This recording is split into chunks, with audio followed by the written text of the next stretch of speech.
ಆಜಿ ಮಸಾಲ. ಎಂತ ಅಡಿಗೆಯ ರುಚಿಯಾಗೋ ರಹಸ್ಯವು 20 ರೂಪಾಯಿ.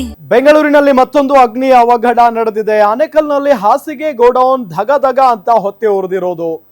ಹುಳಿಮಾವು ಬಳಿಯ ದೊಡ್ಡ ಕಮ್ಮನಹಳ್ಳಿಯಲ್ಲಿ ಆಗಿರುವಂತ ಘಟನೆ ಇದು. ಸಿಲಿಂಡರ್ ಸೋರಿಕೆಯಿಂದ ಬೆಂಕಿ ಹೊತ್ತಿಕೊಂಡಿದೆ.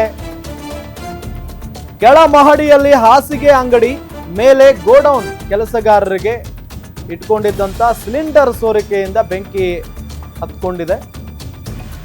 ಸೊ ನೋಡಿ, ಗಮನಿಸ್ತಾ ಇದ್ದೀವಿ, ಕೆಳ ಮಹಡಿಯಲ್ಲಿ ಹಾಸಿಗೆ ಅಂಗಡಿ ಇತ್ತು, ಮೇಲೆ ಗೋಡೌನ್ ಇತ್ತು. ಕೆಲಸಗಾರರಿಗೆ ಅಂತ ಇಟ್ಕೊಂಡಿದ್ರಂತೆ ಸಿಲಿಂಡರ್ನ. ಆ ಸಿಲಿಂಡರ್ ಸೋರಿಕೆಯಿಂದ ಬೆಂಕಿ ಅವಘಡ ಸಂಭವಿಸಿರುವುದಿಲ್ಲ. ಈ ದೃಶ್ಯದಲ್ಲಿ ನಿಮಗೆ ತೋರಿಸ್ತಾ ಇದ್ದೀವಿ. ಬೆಂಕಿ ಹೊತ್ಕೊಳ್ತಾ ಇದ್ದಂತೆ ಕೆಲಸಗಾರರು ಓಡೋಡ್ ಬಂದಿದ್ದಾರೆ ಹೊರಗಡೆ. ಪಾಪ ಅದೃಷ್ಟವಶಾತ್ ಯಾವುದೇ ಪ್ರಾಣಾಪಾಯ ಸಂಭವಿಸಿಲ್ಲ ಅನ್ನೋದು ಗೊತ್ತಾಗ್ತಾ ಇದೆ. ಅದಾದ ನಂತರ ಬೆಂಕಿ ನಂದಿಸುವಂತ ಕಾರ್ಯ ಅಗ್ನಿಶಾಮಕ ದಳದಿಂದ ನಡೆದಿದೆ.